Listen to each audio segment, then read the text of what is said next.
This is Cerebral Cinema. Movies of the mind.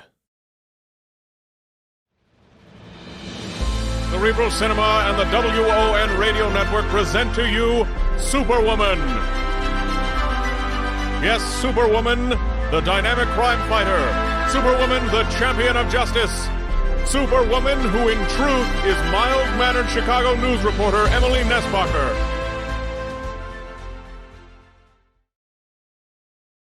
Buy wisely. Buy for flavor. Buy Del Monte. Del Monte, the brand you trust for flavor in so many good foods. Time now for Rocky Jordan, brought to you by Del Monte Foods, the brand preferred by more women than any other line of canned fruits and vegetables in the world.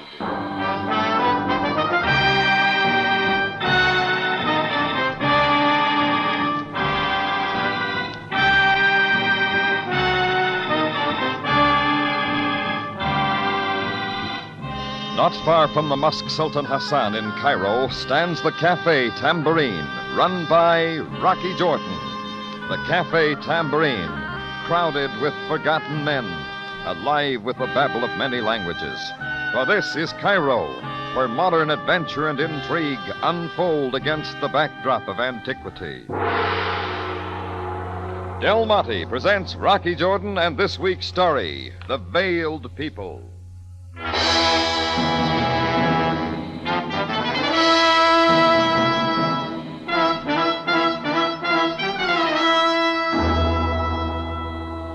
The Tambourine gets all sorts of people, but this kind of man was new to me. Tall, muscular, with piercing dark eyes, black silken hair and thin beard, sun-baked skin that turned light below the eyes. In spite of his size, his hands were delicate, and he might have been graceful except for the ill-fitting white robe and his complete uncertainty. I watched him as he came back to where I was wiping some glasses behind the bar. My name is Gerard. I would work for you, sir. Yeah, I get all the help I need. Sorry. I need money. I will work very hard. For only a few francs. They don't pay in francs around Cairo. Where you from, anyway? If I do good work, you do not care. Well, you ought to be a good caravan driver. Why don't you look up Ali Ben down at the camel stall? I do not want to drive camels. I would work hard for you. Scrub floors, sweep. With this broom, I will show you. Stay on the other side of the bar. I said nothing doing. I clean up very good. You will see. Cut it, will you? Look out with that broom. Gerard! Oh, I am most sorry. I'll bet you are. That was expensive liquor. It'll cost you plenty. Oh, but there is no money. So, now you see, I have to work for you. Is that not so, sir? Yeah. All right, get busy, Gerard.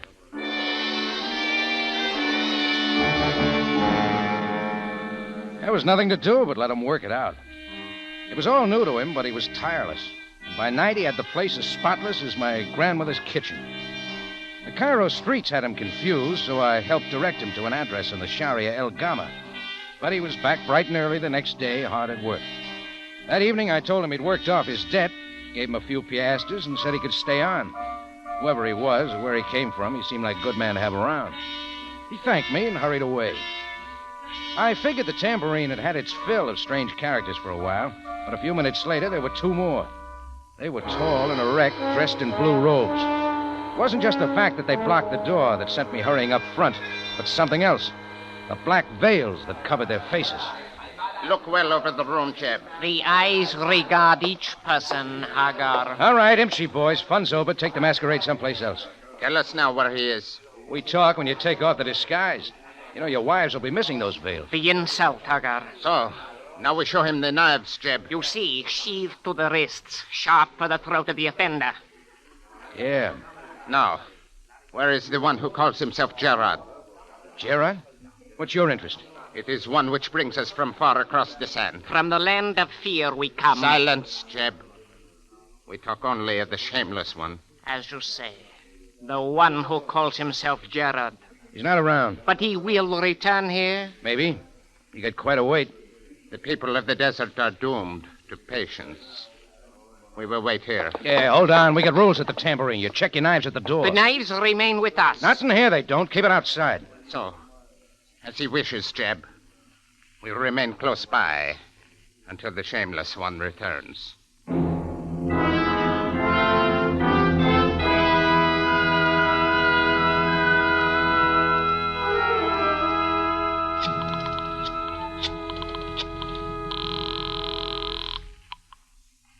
Police headquarters. Sergeant Greco speaking. Hello, Greco. This is Rocky. Put Sam on. The Captain Sabaya is not here, Mr. Jordan. And where do I find him? He is in Port Said on an extradition matter.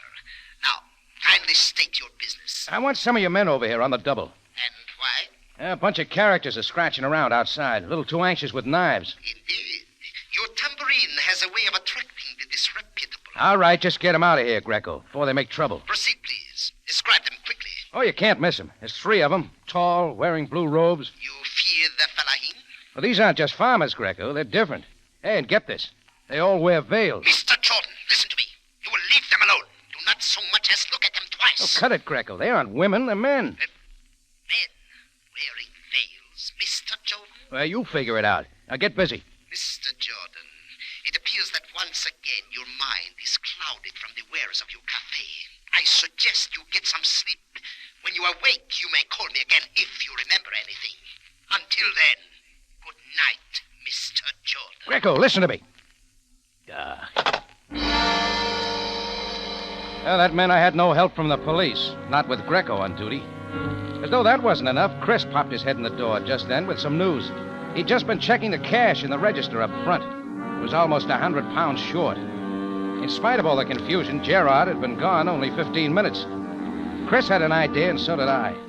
That gave me one more good reason to look up Gerard. I ducked out the back way and headed east up the hill into the native quarter on my way to the Sharia El Gama. I thought I'd shaken the veiled characters, but the blue robe flapping half a block behind told me different. I stepped it up, then hopped into a doorway and waited. As he came by, I was out, twisting his robe around the throat. Which one are you, Buster? It is the offender. So be Now, it. talk fast. What's it all about? Why do you want Gerard? The knife will answer. He suddenly twisted away, and I couldn't hold. His hand went for the sheath on his left wrist. My punch landed right below the ribs. He doubled but had the knife. I swung again. The knife clattered away. That's when I yanked the veil off his face. No, not the veil. No. In the struggle, I had a good look at his face. Black, silky, thin beard, pale skin below the eyes. Not the face of Gerard, but a lot like it. By then, the noise of the fight was bringing a lot of people. Smart foreigner doesn't get caught rolling in the native quarter, so I let him have one right on the button. He went down. I stuffed his veil in my pocket and dug for an alley. Kept it up till I was sure I was safe. Then I went on to the Sharia El Gama.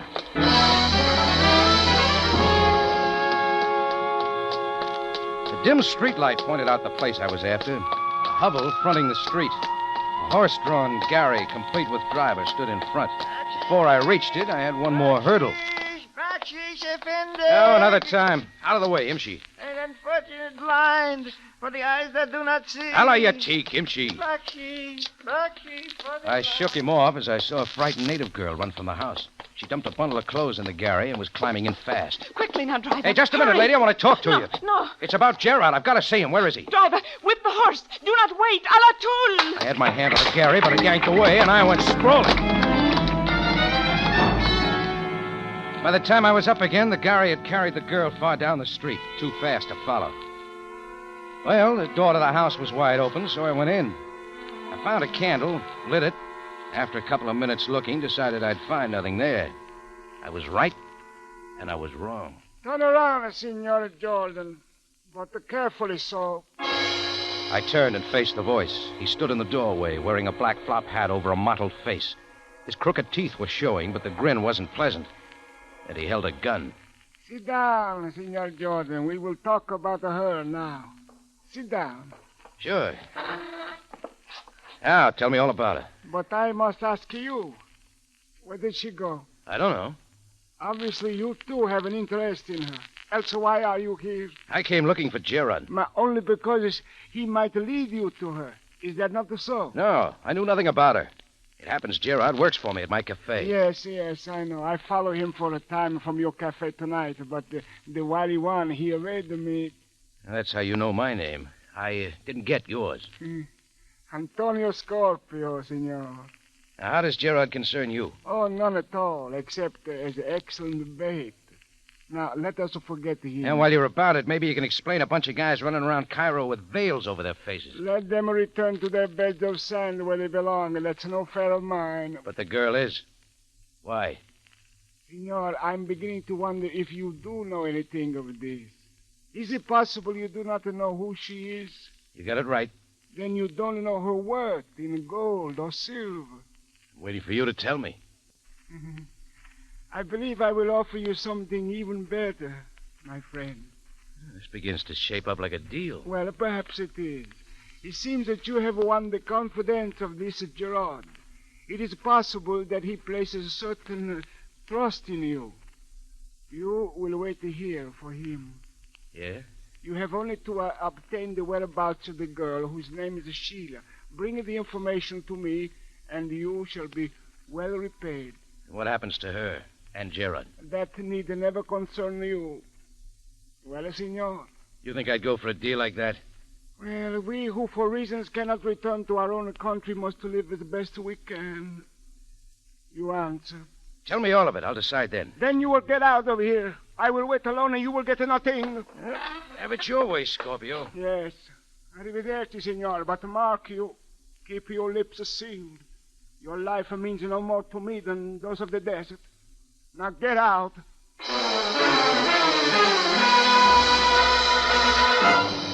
Del Monte Foods is presenting tonight's adventure with Rocky Jordan.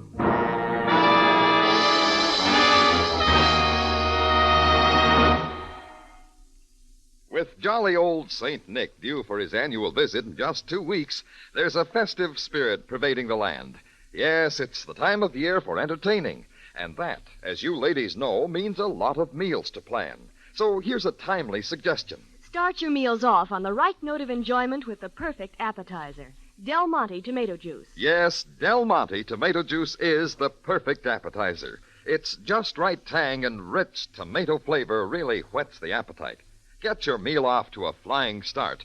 That's because... Del Monte tomato juice is fresh tasting. Right. All of the sunny flavor of juicy red tomatoes fully ripened right on the vine. Del Monte tomato juice is natural tasting. Del Monte tomatoes are rushed direct from the field to the cannery to protect their fresh, natural taste. And Del Monte tomato juice is refreshing. That's right.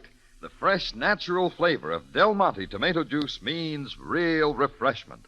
So remember... For the perfect appetizer to start your meal off on the right note of enjoyment, it's Del Monte tomato juice every time. Buy several cans at your grocer's. You'll find they'll come in mighty handy.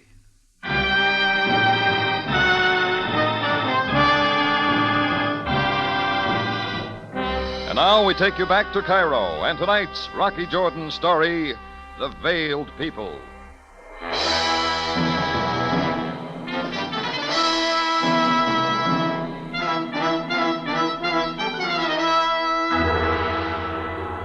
Well, I went back to the tambourine and tried for some sleep, but it was filled with nightmares and a lot of unanswered questions.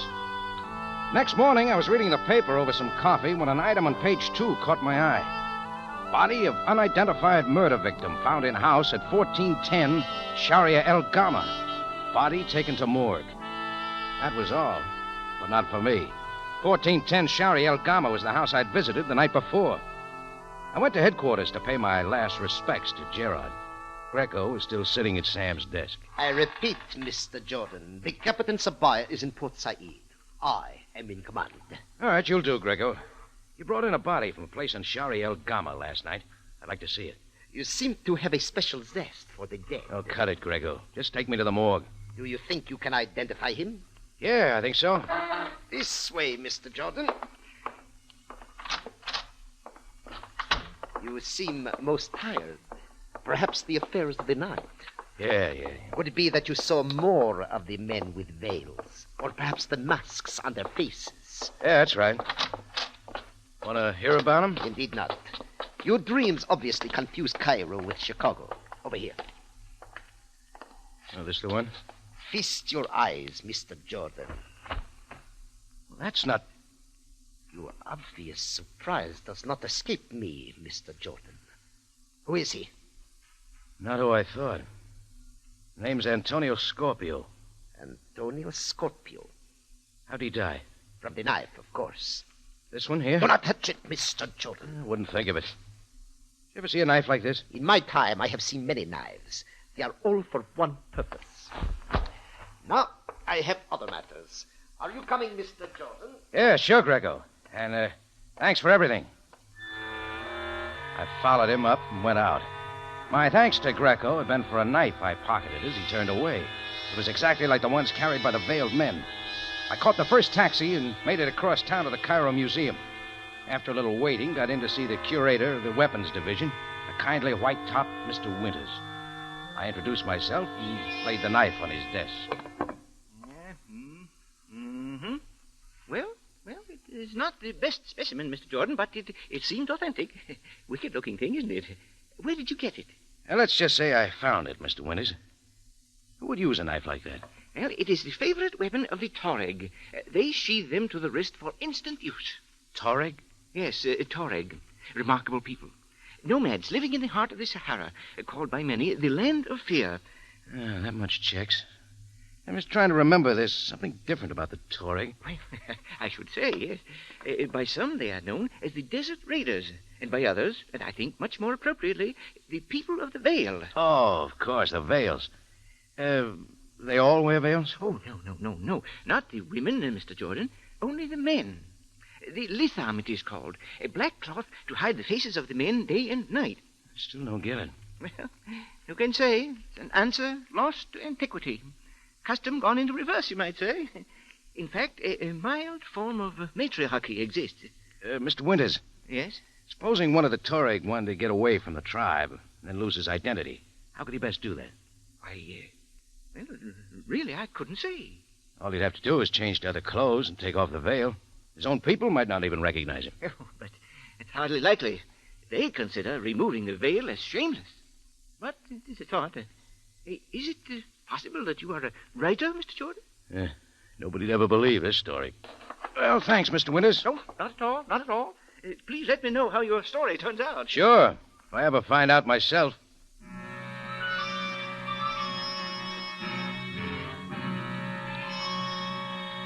Well, I suppose I could have dropped it right there. But I was thinking about the frightened native girl I'd seen running from Gerard's house. And maybe I remembered the 100 pounds Gerard had snatched from my till. Anyhow, I decided to try for more, and that took me back to the native quarter. I found the blind man not far from where he'd been begging the night before. Backsheesh, Effendi, backsheesh for the blind. Hey, we met last night, remember? The voice of the foreigner. He who offered no piastre. I got plenty today. Allah will bless you. A native girl got into a gharry here last night. There was a driver. My ears heard the sound, but my eyes knew nothing. This whole handful of piastres for the name of the driver of that gharry. Effendi, the driver, I do not know, but on the gharry, the number, in English, it would be 27. Thanks. Here. Go buy yourself some carrots. Buta Shakir, Effendi, backsheesh.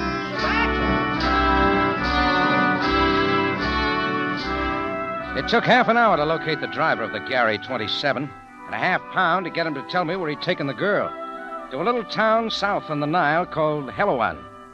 So I invested some more money and had him take me there. Helouan turned out to be nothing more than a tiny boat stop.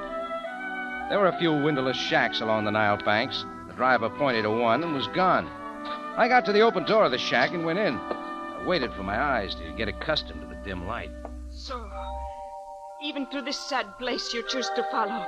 I saw her then, standing across the room at the wall. It was the girl, Sheila, small, oval-faced. She stood erect but helpless. Like those of the Tuareg. Like the vicious Scorpio, you come to torment us. I only came to find Gerard, to find out what this is all about. Where is he? I would not tell. What do you know of Gerard? He worked for me at my cafe. Then you are the good Effendi Jordan of whom Gerard speaks well. Yeah, from whom he took 100 pounds. Oh, he will repay. He took it only to help me escape. To pay the driver who came for me to get us away. But why? Scorpio was after you. What for? Who are you? I am Sheila, daughter of Sheikh Amenekal, a man of wealth and position on the Munda Oasis to the south of Algiers. A long way from home. Would you hear my story, Effendi Jordan? All right, Sheila. Go ahead. Well, first you must know, Effendi, that at home I was not happy. My father had betrothed me to one I did not love. Mm. Then one night, the Tuareg raiders came and took me into the desert, holding me for ransom. You can realize my terror. I, who had been protected always from the world. Oh, sure. They would have been cruel to me. All but Gerard. He was tender and shielded me from the others. Such is fate. For it was the will of Allah that I should come to love Gerard, and he loved me. He aided in my escape. Together we went to the city, and I became his wife. I dared not return to my father, who would not accept Gerard as my husband. Gerard removed the blue robes and the veil, hoping the vengeful tribesmen would not find him. But it was not so easy. We went from one place to another, even to Cairo, but still they followed. Well, that's quite a story, Sheila. But what about Scorpio? Somehow he learned of me, perhaps for reward, perhaps for the ransom he would take me. I'm not sure. That's why Gerard killed him? Oh, no. No, Effendi. Gerard never returned to the house. Gerard was waiting here. And I return now. Gerard, Cut it, Gerard. Drop the knife. Jordan, sir. Oh, do not harm him. He comes in peace, my husband. Only you come, Jordan, sir? That's right, Gerard. Sheila's told me everything. You should have told me to begin with. No. Then you would not want me to work for you. For money to take her away. You found other ways of getting it. Those of my tribe came too quickly. I will repay. The promise of the Tarek is good. Well, what's your plan now? A small passenger boat docks here at dusk. We would board it and travel far south to the interior. Where we trust they will not find us again. You would not stop us, Effendi Jordan. No. Not even if I could. We are eternally grateful.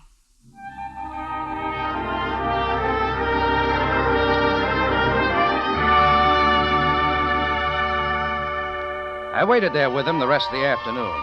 When evening came, Sheila picked up a few belongings, and we went down to the small dock on the river. And well after sunset, a boat slid up to the dock's edge.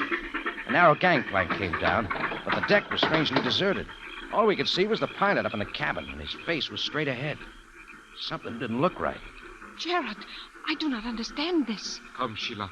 We must not wait. Hold it, Gerard. Who's on there? Hey, speak up. Where's the crew? If you are coming, get aboard quickly. As he says. No, better let me check. Wait here with Sheila. Hey, where is everybody? So, again the offender. Gerard, get up here. I come, Jordan, sir. I was pinned behind. He was heavy but too anxious, and I sent him sailing over my head, blue robes and all. As Gerard reached the deck, a second of the veiled men was mixing in. The third was scrambling down from the pilot's cabin. My foot slowed him. By then, a lot of knives were flashing, and I looked to the safety of Sheila. That's when I saw something else. A horse-drawn Garrier racing down to the water's edge. Loaded down with uniforms that came piling out, headed by none other than Sergeant Greco. Stop! Stop at once! What is the meaning of this? Step it up, will you? Onto the boat, quickly! Disarm them all! Hey, Greco, how'd you get here? So, Mr. Jordan, is not the fact that I am here enough? Yeah, I can't say I ever cared for your face, Greco, but I'm sure glad to see it now.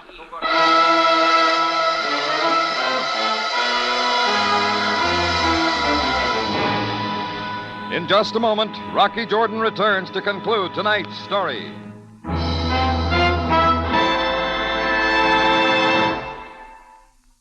This is the time of year when hearty meals are the rule.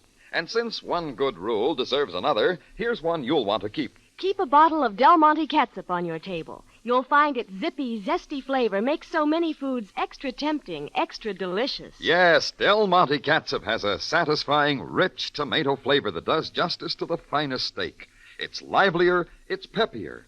It has the kind of flavor a man can really enjoy. On plain foods, on chops, on meatloaf, French fries, or on hamburgers, on anything that calls for catsup, Del Monte catsup is a real tomato-flavored treat. That's because Del Monte catsup is made with pineapple vinegar, the superlative vinegar that brings out all the best in tomato flavor and blends so perfectly with the special herbs and spices. And Del Monte catsup is the only catsup made with pineapple vinegar. So remember, Del Monte catsup for the zestiest, liveliest catsup that ever pleased a man. There's nothing like its rich tomato flavor to perk up those hearty meals. And Del Monte catsup costs less than many other quality brands.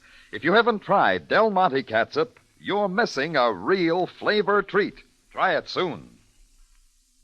Back now to Rocky Jordan for the conclusion of tonight's story.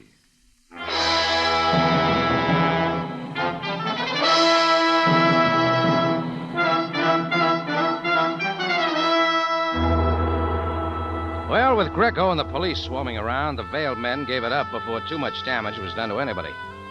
About that time, the pilot of the boat, who'd been held at the wheel by the Torig's knife, came scrambling down.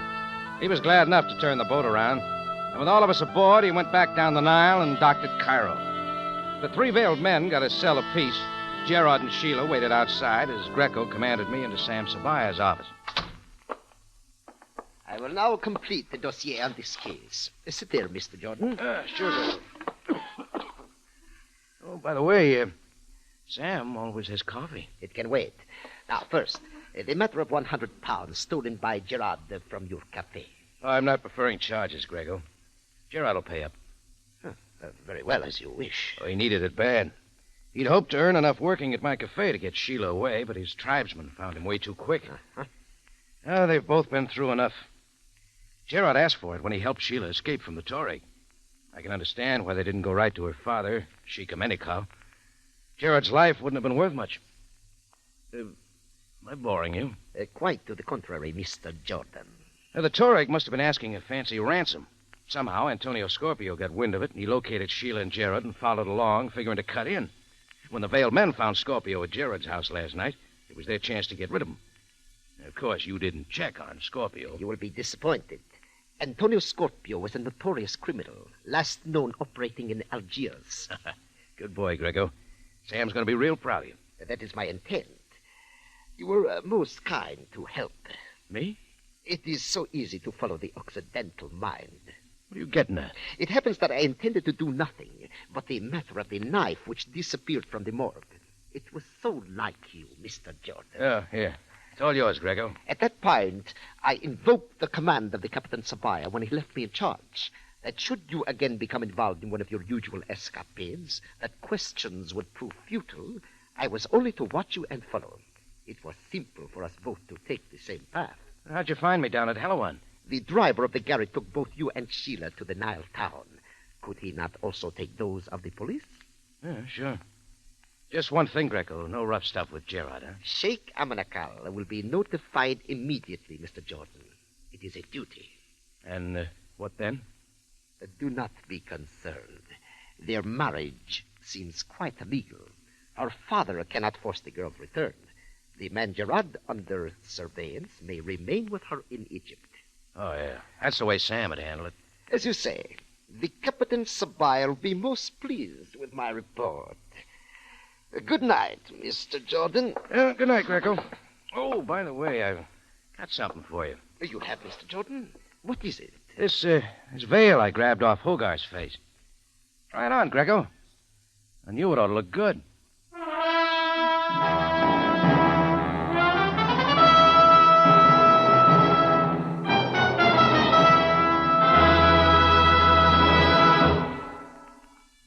For the finest in tomato flavor, enjoy the whole family of Del Monte tomato products. Del Monte catsup and chili sauce. Del Monte tomato sauce and canned tomatoes. And Del Monte tomato juice. Remember, buy wisely. Buy for flavor. Buy Del Monte. Del Monte, the brand you trust for flavor in so many good foods.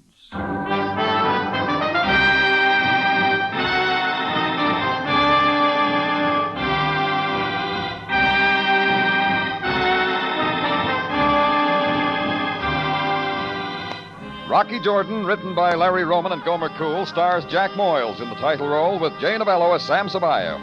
Sergeant Greco is played by Lou Krugman. This program is produced and directed by Cliff Howell, with original music composed and conducted by Richard Arant. Remember, you have a date next week at the Cafe Tambourine, run by Rocky Jordan. Same time, same station. And the story is The Late Mr. Maru.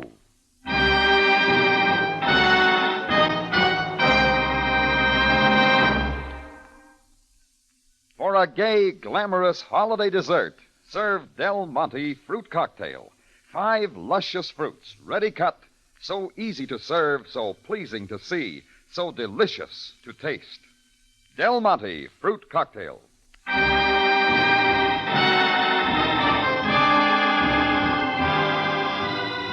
Larry Thor speaking. Rocky Jordan is presented over CBS, the Columbia Broadcasting System.